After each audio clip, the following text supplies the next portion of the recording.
Yeah, this bold prediction show that we have done traditionally every year is just remember to keep in mind if we're going to go through all 32 teams and do a bold prediction, really what does that mean, Geek? And what that is, as you know, is it's the 80th percentile outcomes. Basically, if everything goes right for... Yeah, the 20th percent, like the 10 or 20th percentile. It's the opposite. Right. So if everything goes right for the most part, or everything goes wrong with a specific player, what could happen? Not Jarvis Landry is going to be the wide receiver 1 overall in fantasy football. Obviously, that's crazy, right? But these things that if things go right or things go completely wrong for a team, what is something that is bold that could actually happen? And that's what we're going to go through for every team. So I actually have to stop you right there because I was totally confused. I think it was a typo. I thought this was the bald call. I didn't wear a hat. I thought we were doing something completely different. So I'm just mentally adjusting right now to bold, not bald. Hey, yeah, listen, bald. What do they say? Bald is better. Bald is beautiful. It is. Bald is beautiful. All right. So, we'll attempt to go through every team, all 32 teams, and give, just like I said, a bold call. Most people are drafting right now. I just want to remind everyone that the RotoWire Fantasy Football Podcast is brought to you by Dynasty Owner, as it is every week. We thank them. We had those guys on last week talking about their game, so I'd strongly advise everyone to go over to Dynasty Owner, use code ROTO5, and get $5 off managing a franchise. All right, so let's just start this without any further ado. Let's start with the Buffalo Bills. Okay, we're going to go Buffalo Bills. I know you had a bold prediction, so why don't you? We'll do it like this.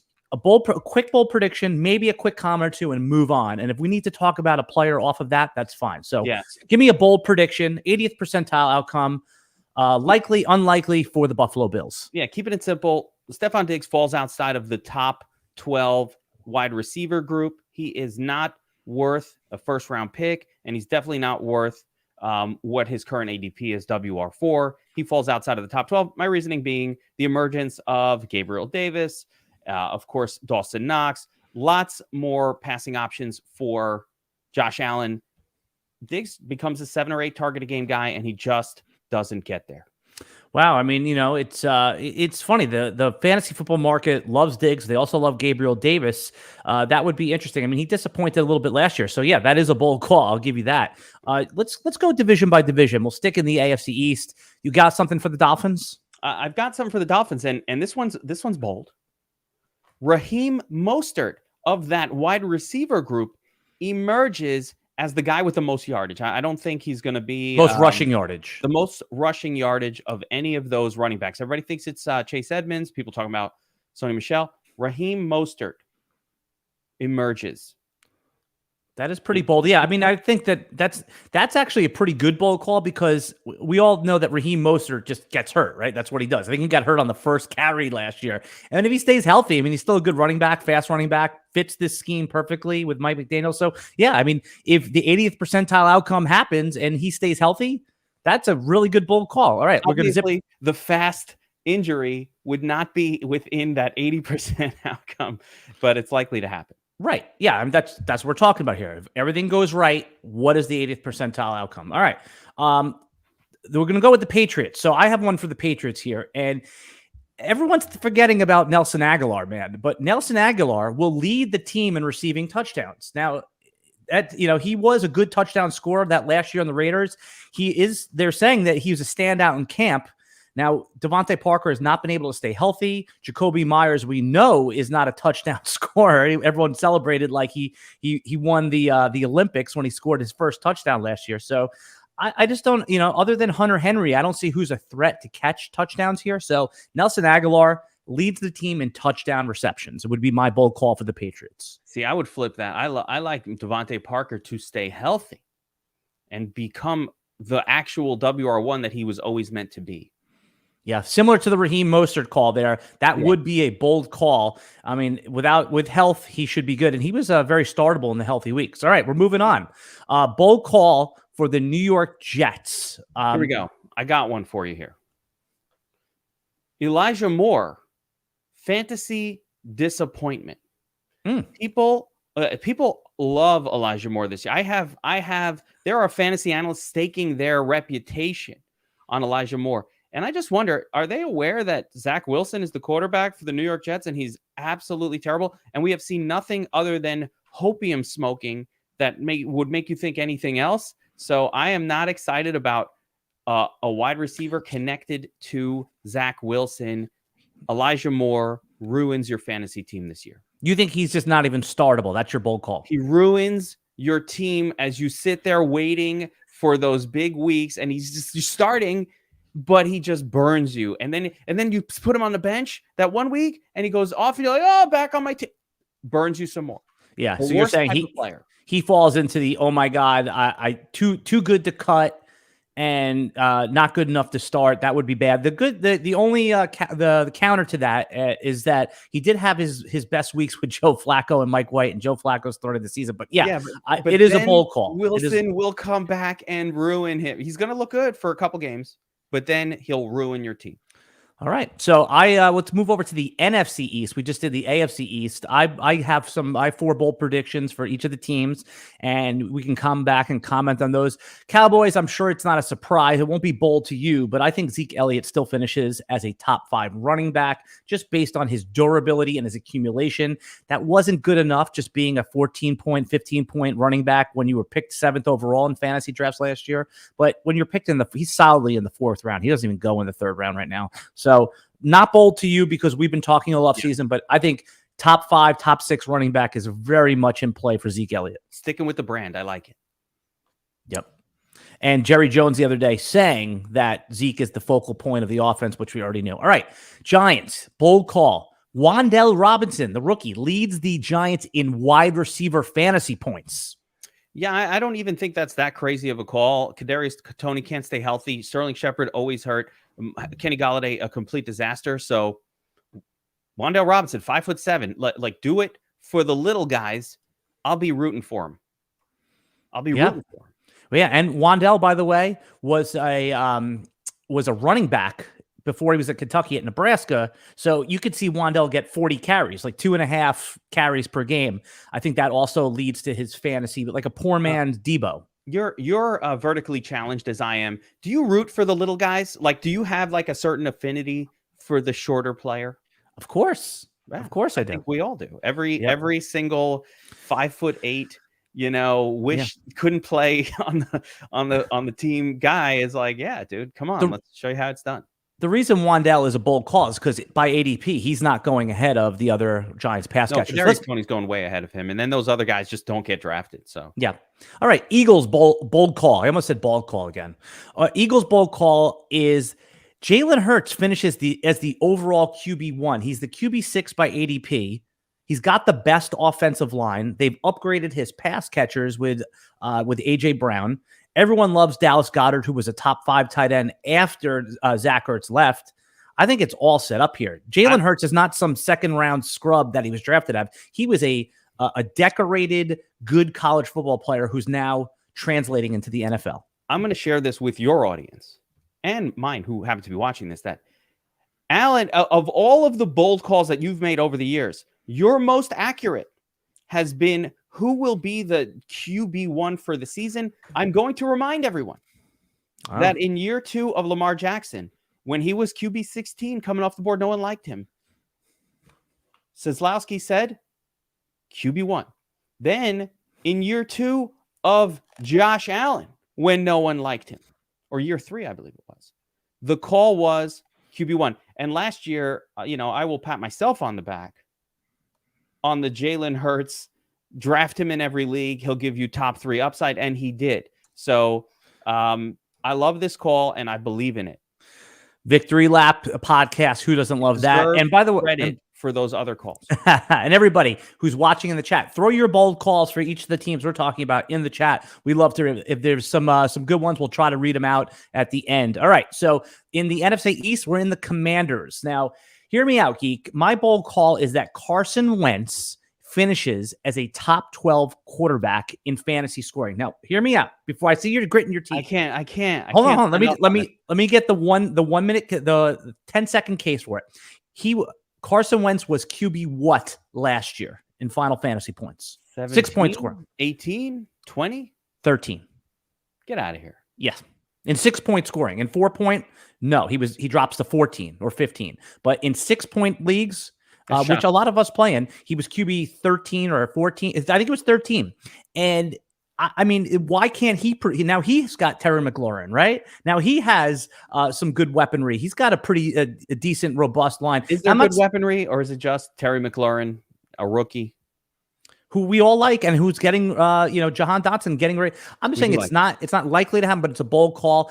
People are drafting Derek Carr and Kirk Cousins as that backstop quarterback. I'm saying, why can't it be Carson Wentz? All right, I would be shocked if that happened, but I am shocked that he was QB 14 last year. So color me surprised. All right. Let's go back into the AFC where you were. You had a couple bold calls in the AFC West. We had the Broncos, Chiefs, Raiders, and Chargers. So let's start with the Chiefs. What's going to be your bold call for the Chiefs for 2022? Sky Moore emerges as the leader in receptions and yardage for the second half of the season. So it'll take a minute. It'll take a minute for him to get there. Rookie.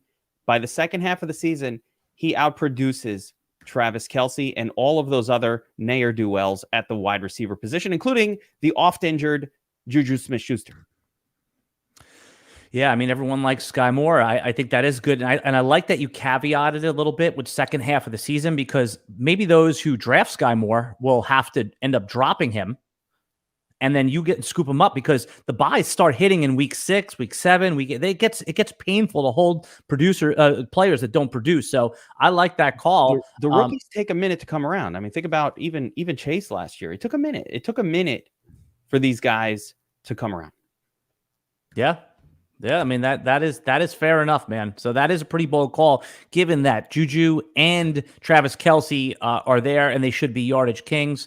You got one for the Broncos? I do. And this is one of my favorite bold calls of the year. So listen carefully. Courtland Sutton is this year's Cooper Kupp. Cliche. I love it. I love cliches. I mean, this year's Cooper Kupp, everybody's looking for it. This is actually that. Right? This is a guy who's been mired with horrific quarterback play his entire career. He finally gets a stud. He finally gets a stud quarterback. He is a stud wide receiver by profile. He finishes in the top 3 fantasy production at the WR position. He will lead your team to a fantasy championship this year based on his ADP in the 3rd or 4th round. Right. We're playing in some of these high stakes contests, NFFC, FFPC, all that stuff, and he goes in the 3rd round. But in your home league, he might even go in the 5th round. Yes. He's not going to be a name that Bob in accounting fully grasps. In fact, they may take Jerry Jeudy over him still. So I love that call. Hey, just incidentally, there are people that are taking Javonte Williams in the 2nd round. Are they going to be happy with that pick? No. Okay. Fair enough. I like that call. All right. Raiders. You got a bold call for the Raiders. And by the way, everyone, I'm here with the Geek from DFS Army. Everybody knows the Geek. And we are going through every team in the NFL, all 32 teams. If you missed some of the bold calls, and we're giving them a bold call, an 80th percentile outcome for every team, feel free to rewind the stream, or if you're listening on the podcast feed, you've heard all the bold calls. All right. We're looking at long shots here, and not long shots, 80th percentile outcome. It's got to be an outcome that's plausible if everything goes right. Yeah. So what do you got for the Raiders? I've got Zamir White surpassing Jacobs as the yardage and touches leader in that Raiders backfield. They finally kind of give up on Jacobs. Maybe his off-injured nature kind of comes back to haunt him. But the coaching staff just, I don't know, seems really milquetoast on Jacobs. Zamir White takes over the spot. Yeah, I mean, they drafted him. He was a banger. The only issue with Zamir White was his 2 catastrophic knee injuries. But if he's healthy, man, I mean, he's Nick Chubb, man, right? He's one of the best runners in this class.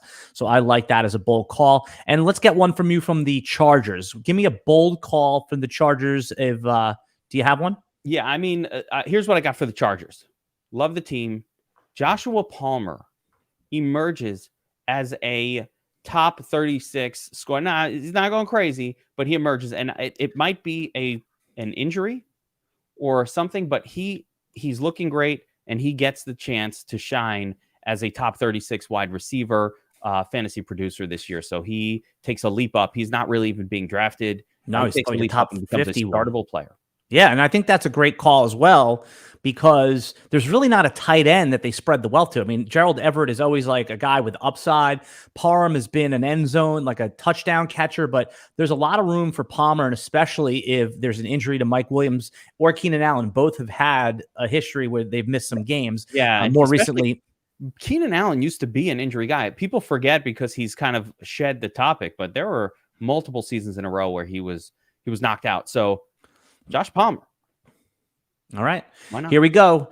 NFC West. I'm going to take this division, the Cardinals, the Rams, the 49ers, and Seahawks. I'll give you one bold prediction for each of those teams. And Geek, you can come back and comment on them. Let's start with the Arizona Cardinals. Now, I know DeAndre Hopkins is being drafted in the 6th round because he's going to miss the first 6 games. But my bold call is I don't think DeAndre Hopkins is going to be a top 24 wide receiver when he does return. Let's just talk about the games he returns.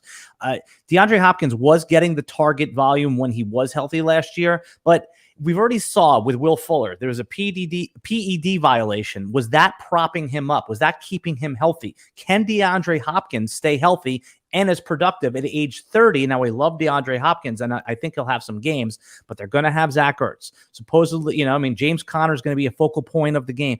Kyler Murray in the last few seasons has gone down where he's not been great in the second half of the season. He'll be a little banged up. It'll be interesting, but I am not drafting DeAndre Hopkins thinking he's going to be startable. That's my bold call for the Cardinals. Listen, I can't argue with it. I like DeAndre Hopkins, but he hasn't been really a top 12 guy anyway in the last couple of years with the emergence. But, what about Kyler Murray just not being good because he doesn't study the game? He just keeps getting worse and falls outside of the top 12. So I thought that might be interesting as well.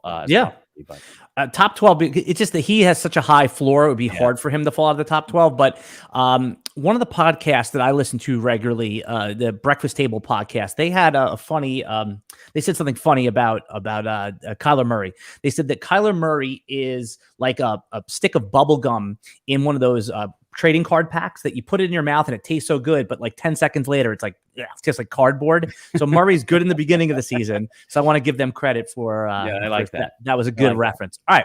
The Rams, bold call here. 80th percentile outcome. Allen Robinson has more fantasy points than Cooper Kupp in September.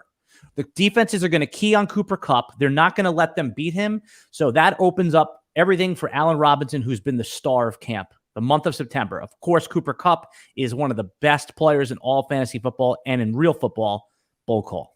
Yeah, no, that's bold. And with the 80% outcome, it fits exactly what this is. It could totally have, I don't know about a full year, but you're talking about early in the season, September, 1 month. Absolutely.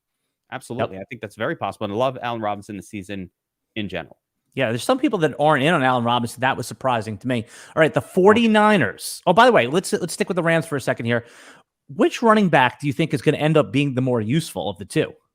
If we're doing bold calls, I would real call here. I do think it's going to be Cam Akers. What gave me a little bit of comfort. Obviously, he sucked in the playoffs, didn't have the explosiveness, but it's been a whole year. Like he's had a whole year to heal. I think that he'll be fine. Yeah, someone in the chat here, Tattoo said AJ Green excels and takes targets from Hopkins. It's funny. I love AJ Green, but I call him Ancient Green. Yeah, not AJ Green, Ancient Green. Beyond ancient at this point. All right. Shout out to all our people in the chat there. Keep the good comments coming. What's up, Shane, Julia, everyone? Tattoo, Shane Jesus, is a big doubter of Allen Robinson, but I had to talk him off that ledge. Yeah, don't let him say that publicly. No. I'm only kidding. All right, 49ers, bold call. Here we go. Elijah Mitchell finishes as a top 10 running back.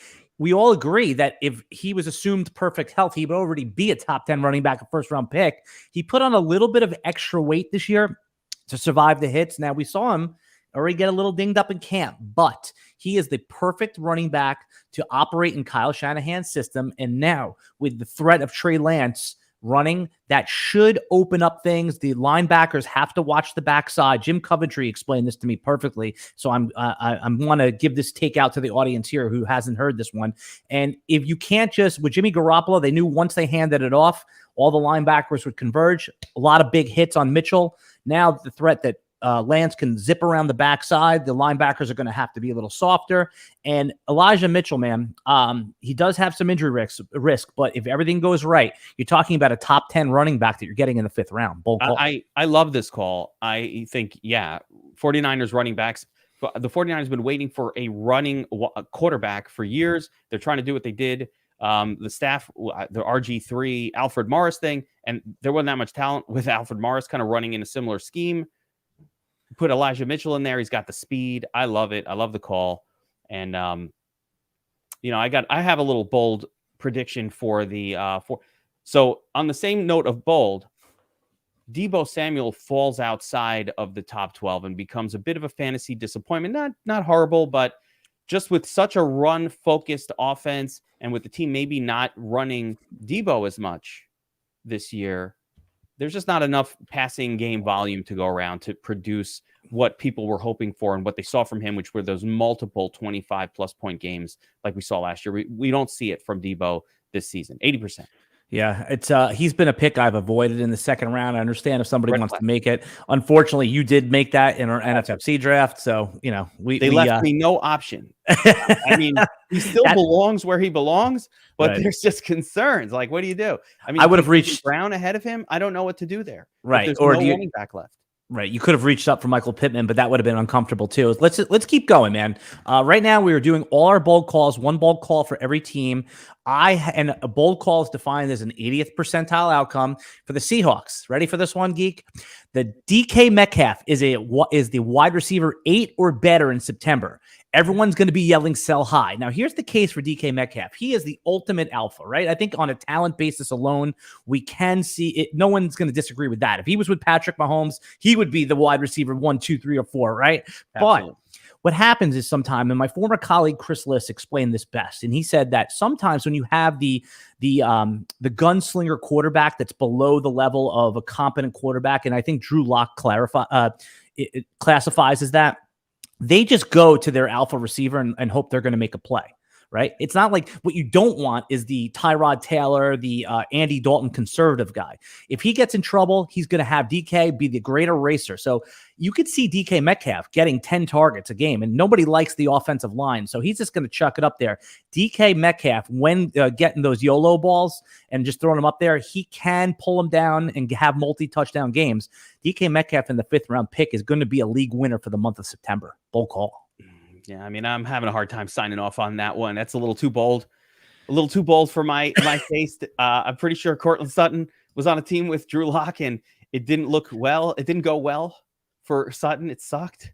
And so, I just don't see. I think actually Geno Smith might be the better. Well, Sutton did have that amazing run in 2019 with Drew Lock. I mean, that's when he broke out. Like 2 games. But until he got hurt, right? Until he got hurt. So there is precedent for this with Drew Lock. At least in a short time frame. So I'll give it to you. Right. DK Metcalf, we all agree on the alpha talent. All right. Let's move. I would say though, don't draft DK Metcalf. Don't. In the 5th round? Is he going in the 5th at this point? Because the guy was going in the 3rd round when I was screaming, don't draft him. Let's call it the 4th round in home leagues because there is some name value attached. I still think, would you take DK Metcalf or Terry McLaurin? I think McLaurin. Fair. And he's going ahead of him in ADP. Yeah. All right, let's move over, Geek. We are, believe it or not, halfway through our bold calls. We're doing one bold call, 80th percentile outcome for every single team. We are now in the AFC North, the Ravens, the Bengals, the Browns, and the Steelers. Let's go to you, Geek, with the Bengals. What is going to be your bold call for the Cincinnati Bengals? And just remember, everyone, put your bold calls in the chat. We'll try to get to as many as we can and call you out at the end. How about this one? With no tight end, Tyler Boyd actually emerges as a target hog and outproduces T. Higgins in the month of September. I like that, man. I like that a lot. And I like T. Higgins. I like T. Higgins a lot. But we're forgetting about Tyler Boyd. He's going to be, you could see it, right? Chase emerges as the ultimate alpha, right? I mean, everyone thinks Hayden Hurst is a nice, sneaky late pick. He's never really produced. No, he's not a good. Right. And if the coverage is tilted towards the 2 wide receivers, that's going to let Tyler Boyd. I could see if everything goes right for the first 4 weeks, we could be sitting here and Tyler Boyd is wide receiver 15, 17, and T. Higgins is like wide receiver 20, so we've seen it before. We've seen this before. That Chase sucks up are actually the T. Higgins targets when he's getting 12, and Boyd gets those tight end, he's got to have a dump off guy, and it ain't Mixon. The guy can't play on passing down. So why not Boyd? Yeah. I like that call. And especially, like you said, there's no, the target tree that is so narrow, and Boyd's a good receiver. All right. Do you have one for the Ravens? Do you have a call? I don't know how bold this one is. So I don't know how bold this one is, but I'm going to give my prediction for the Ravens, which is Dobbs has an injury marred. Dobbins has an injury marred season. Coming off the injury, never quite healthy. They push him back, little injuries. Finishes outside the top 30 at the running back position. Is this bold? Yes, it is bold because, again, I agree with you that Dobbins is not going to have he's not going to make ADP, meaning like he won't pay off.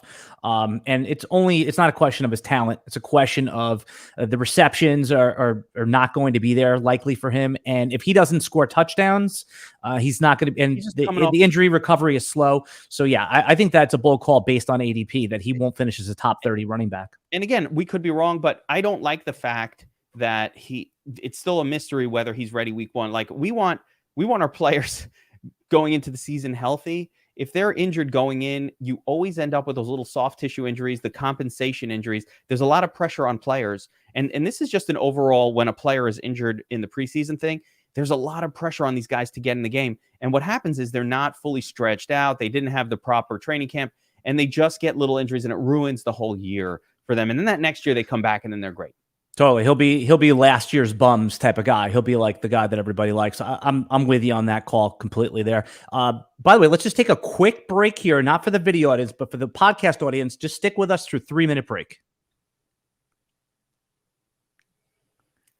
And we're back. I'm here with the Fantasy Football Geek at FFootballGeek on Twitter. I'm at Alan Seslowsky. Follow us on Twitter, also at RotoWire. And we are giving 32 bold calls for the NFL season from a fantasy football perspective, one for each team. Sometimes we'll give you 2. Who knows? But we're flying through these teams. Put your bold calls in the chat. We were talking about the Ravens.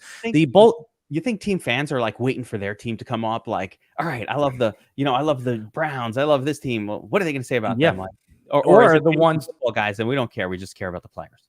Right. If they've drafted someone, if they're coming into a draft, they want to see these plausible outcomes. I mean, my one that I was going to tag onto the Ravens, and we don't want to belabor the point, but Isaiah Likely, the tight end that they drafted in the 4th round, emerges as the second leading pass catcher on the team. They don't really have a second pass catcher. They have Rashad Bateman and Mark Andrews. Fine, they're to be the 1 and 2, but the WR2, nobody likes Devin Duvernay really. Okay. So you're saying after those two, you're number 3, not your number second, 3. You're number 3, because I was like, wow, who's he passing? Bateman or Andrews? No. He ain't passing either one of those guys. Yeah. Number 3.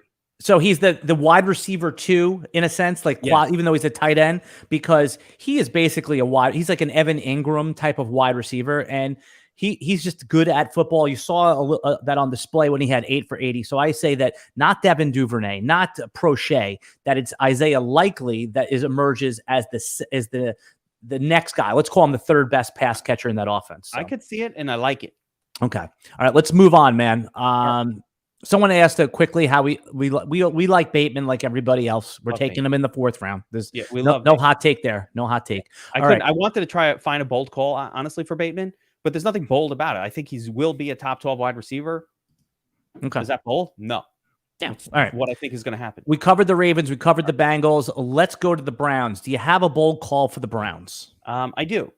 So Njoku emerges this season as a real weapon with Jacoby Brissett at the helm, and then furthers that whenever Deshaun Watson comes back. So David Njoku finally breaks out, justifies his massive payroll, and Brissett loves the tight ends, as does Deshaun Watson. Different kind of tight ends Deshaun likes, though.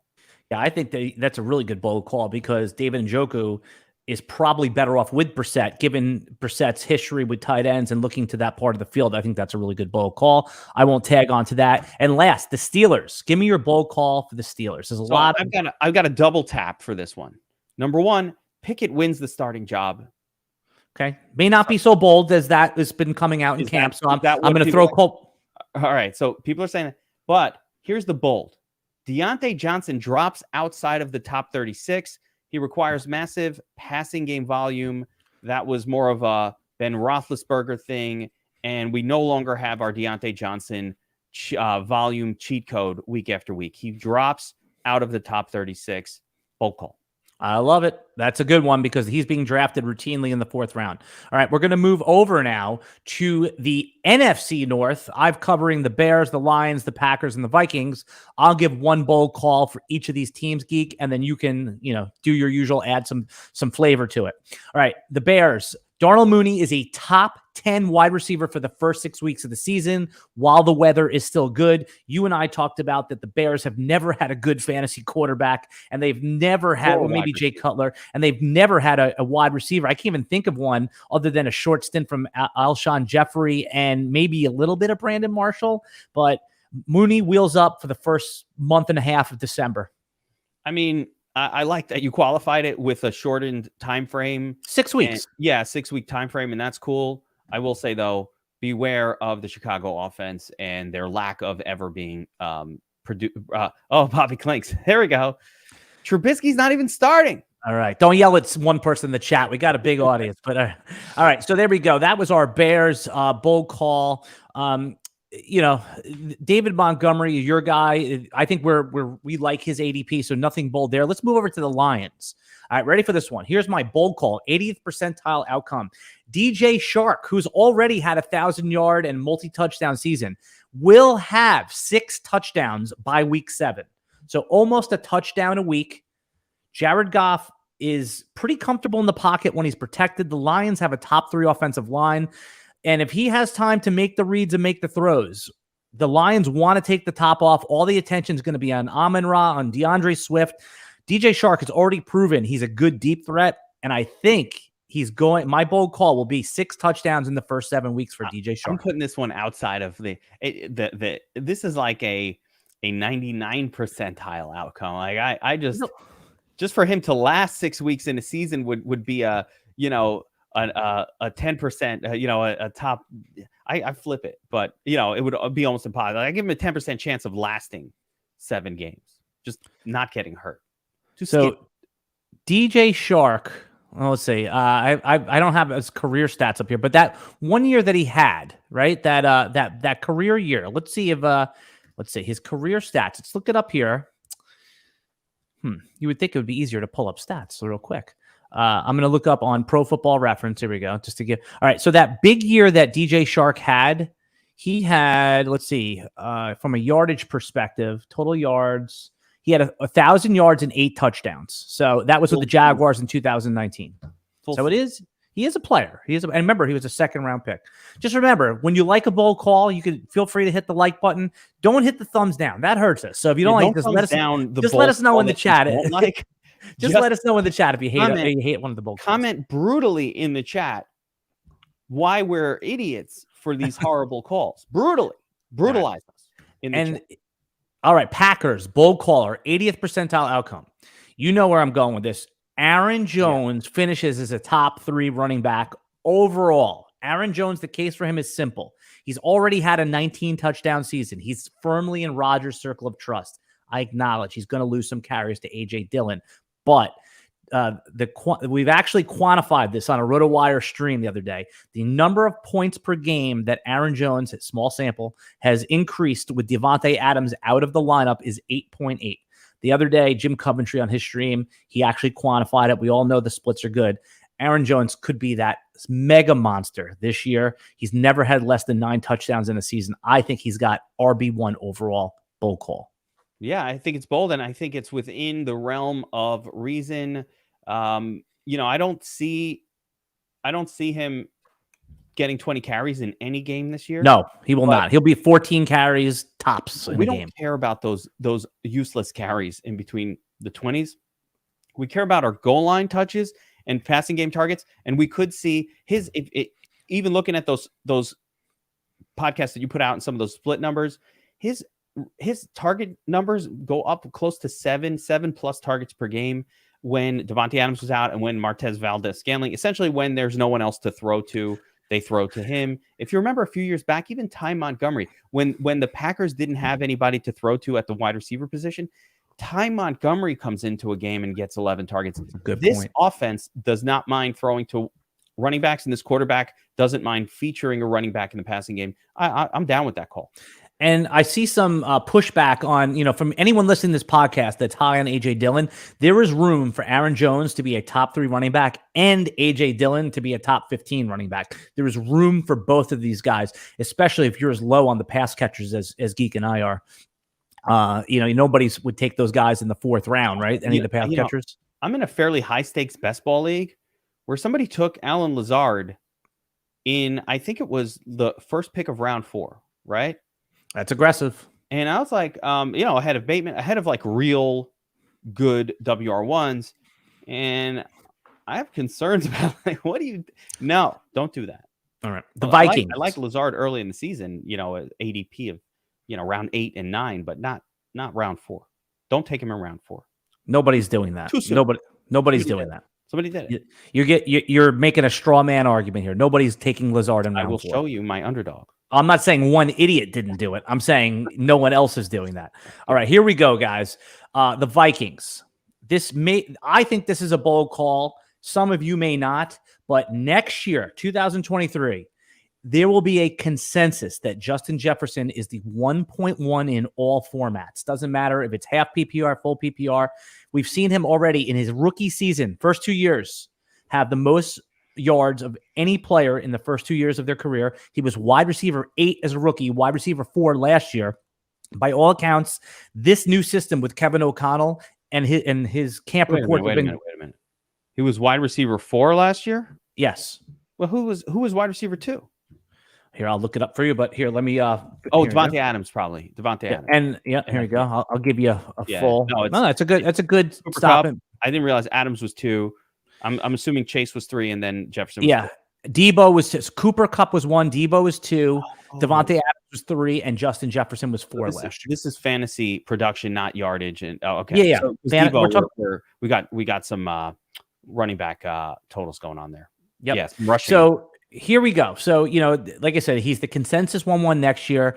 I believe that if everything goes right for Justin Jefferson in this new system with Kevin O'Connell, he could easily reach 1,800 yards. He had 1,600 last year, and he had double-digit touchdowns. 16 touchdowns is in play. I know Adam Thielen has been really good on the goal line, but Irv Smith, man, that guy's soft. You can't count on him. And who else is there? So if he does the 1,800 and 16 touchdowns, he is the consensus 1-1. That's my bold prediction, meaning if everything goes right, that's what we're looking at. I have no argument there. I think even without that insane season, just another year of age on Cooper Kupp, it's going to be a battle between Chase and Jefferson for that top spot. All right, we got 2 more divisions to do. We got the AFC South and the NFC South. So, Geek, I'm going to go to you. We're going to cover the Texans, the Colts, the Jags, or the Titans. Let's start with the Titans. If all right, our 80th percentile outcome, a bold call, if everything goes right, give me a bold call for the Titans. See, this is a wacky one for me because I could go 2 completely opposite ways with this. So I'm going to talk about Derrick Henry, right? And the bold, what's the bold on this guy? The bold call is all of the naysayers are wrong. He still comes out beast mode and leads the league in touchdowns at the running back position. That's your sin. Yeah, I mean, it's, Derrick Henry was the best player in fantasy until he got hurt. I mean, if you had Derrick Henry, you were in first or second place in your league. And then when you lost Derrick Henry last year, you fell out of the playoffs. And everyone's assuming, okay, that the injury seal is cracked. And there's a lot of merit to that, right? Because if that didn't happen, Derrick Henry would be the consensus 1-1. So you're saying... I don't know that would have been the consensus. So I have a different red flag for this team, which is why it's kind of weird. I can go either way. My red flag for the Titans in general is that they suck this year. Derrick Henry requires positive game scripts to produce fantasy outcomes. And it's not that Derrick Henry gets hurt again. It's just that the Titans just aren't good.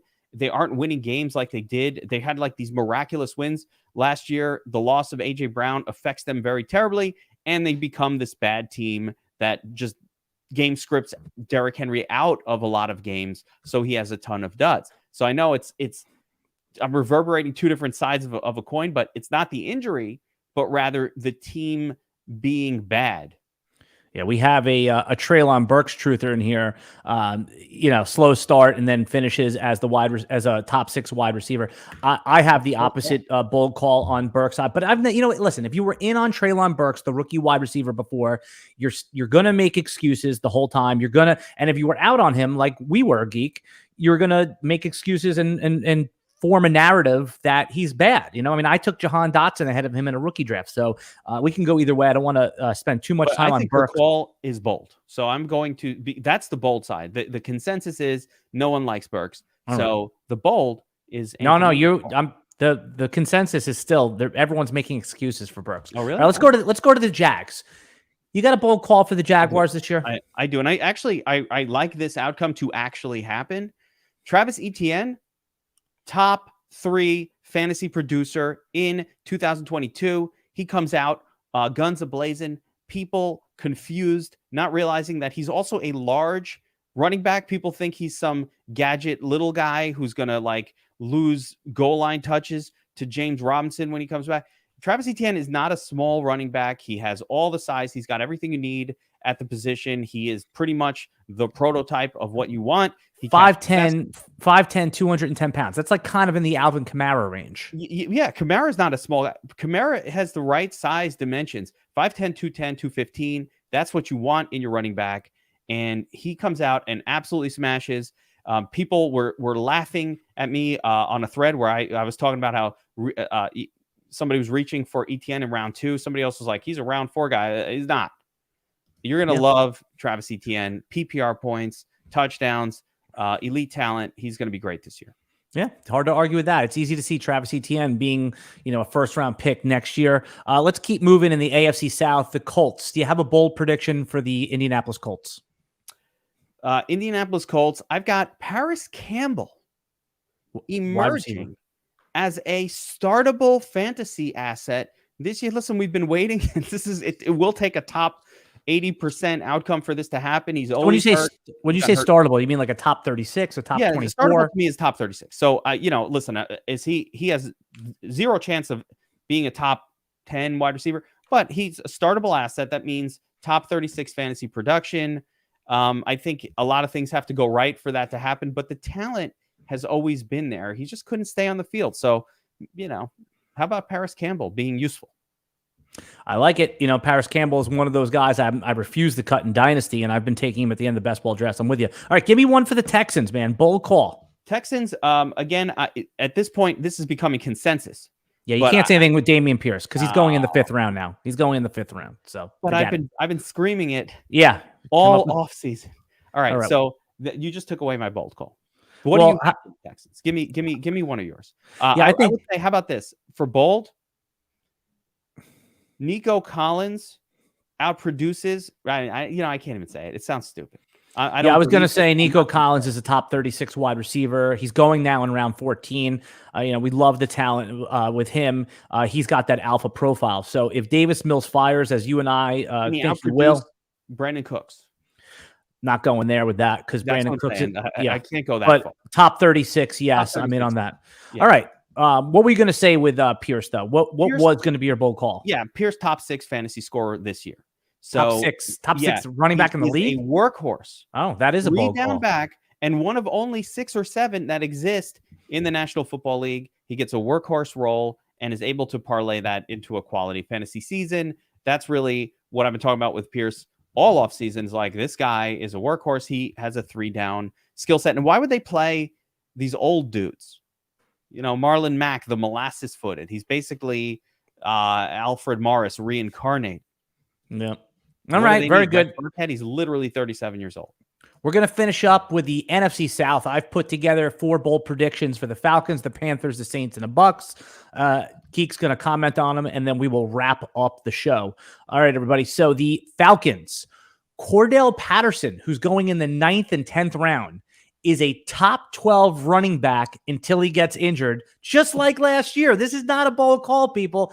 People are sleeping on Cordell Patterson. He was phenomenal. I mean, he's going to get the volume. I know we all like Tyler Algier, and he will be involved, but Cordell Patterson does it all when he's used correctly. He's basically what Coach Arthur Smith had in Derrick Henry, this oversized 6'2" monster playing running back. And this isn't even a far stretch. He was a top 8, top 10 running back until he got hurt last year. So I think people are sleeping. You can get a top 12 upside running back in Cordell Patterson in the 9th and 10th round. If you were playing that anchor running back, draft one running back, and hit the wide receiver market, this is the target. Everyone's talking about Chase Edmonds as a nice PPR target in the 6th, 7th round. I agree. But Patterson is the one that I think has the best outcome at the cheapest price. I love Cordero. He's basically Deebo Samuel light.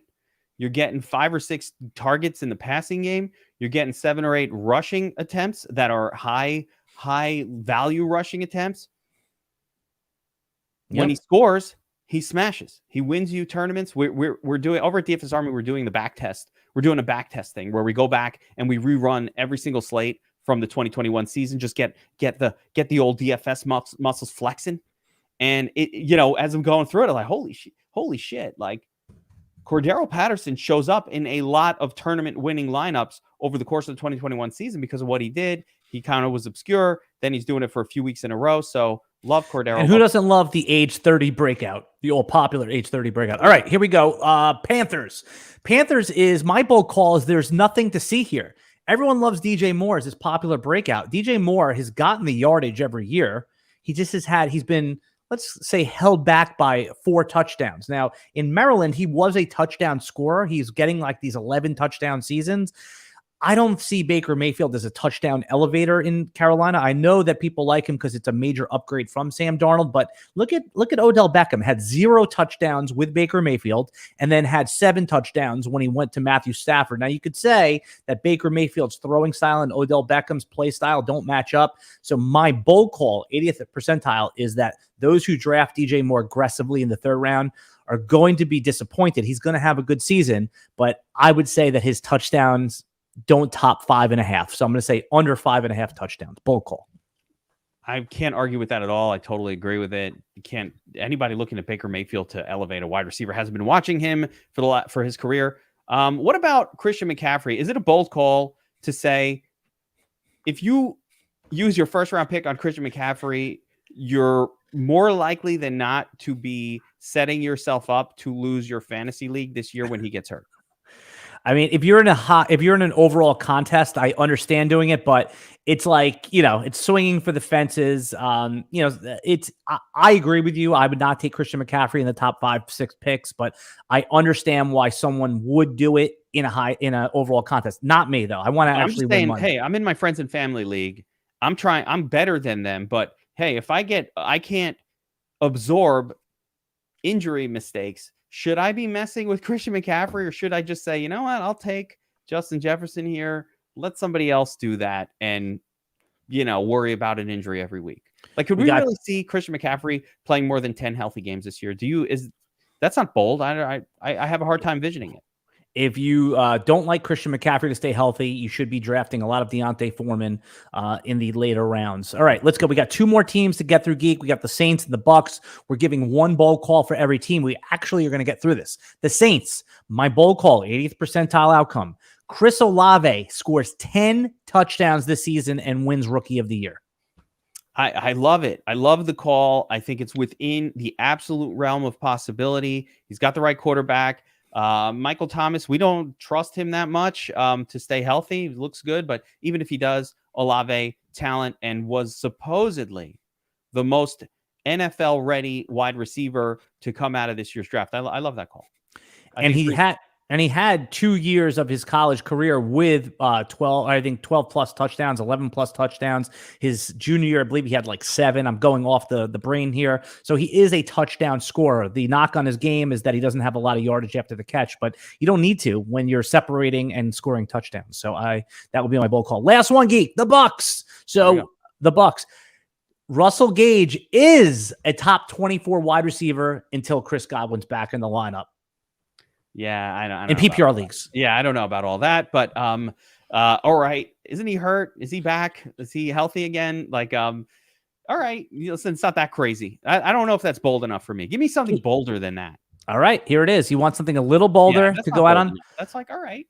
Leonard Fournette is Leonard Fournette and is a top 5 running back this year in PPR leagues. He's people are like disgusted taking him in the second round. This is a player that could go in the first round. I know Rashad White is there, but what's Tom Brady's history with rookies, even rookies with talent? When the blitz is coming, does he want Rashad White standing in front of those linemen that are trying to come for his throat, or does he want Leonard Fournette, who understands and is in sync with him? Leonard Fournette's going to be on the field. Leonard Fournette in PPR leagues is a top 5 running back, everybody. That's a bold call. I just think it's bizarre that people don't expect that to happen. So, that's what he did for a long stretch of last season. And there's no reason why things won't pick up exactly. Yeah, Tom Brady's not in there like, let me train some new guys. He's not there for that. He will play. Rashad White will play, but when the rubber meets the road, it's Leonard Fournette. It will, there'll be some empty carries for Rashad White. Obviously, if injury could strike. So, all right, you've been listening to the RotoWire Fantasy Football Podcast. Of course, I'm here with the Fantasy Football Geek.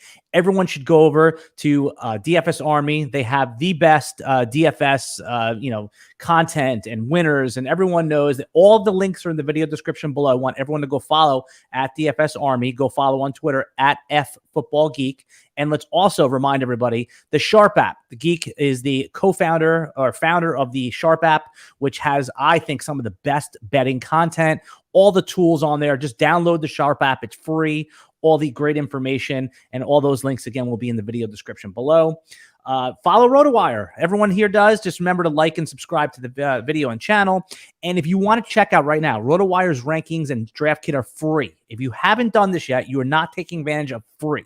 2 days free. You go 2 days behind the paywall. Just go to rotowire.com/try and just put in your email, no credit card, and then it just unlocks the paywall for 2 days. You can check out all of our cheat sheets, everything. Download them if you want, right? We're so confident you're going to love all the content. You're going to decide to sign up. But right now, rotowire.com/try. All right, Geek, thank you as always for coming on. We love having you on. This was a great bold predictions. If you're listening on the video, rewind it and you can get some more bold predictions. We'll be back next Friday. I got Bob Harris coming on for the RotoWire podcast. Good luck in your leagues, everybody. Send us your drafts on Twitter. We'll love to give you a draft grade and give you some feedback.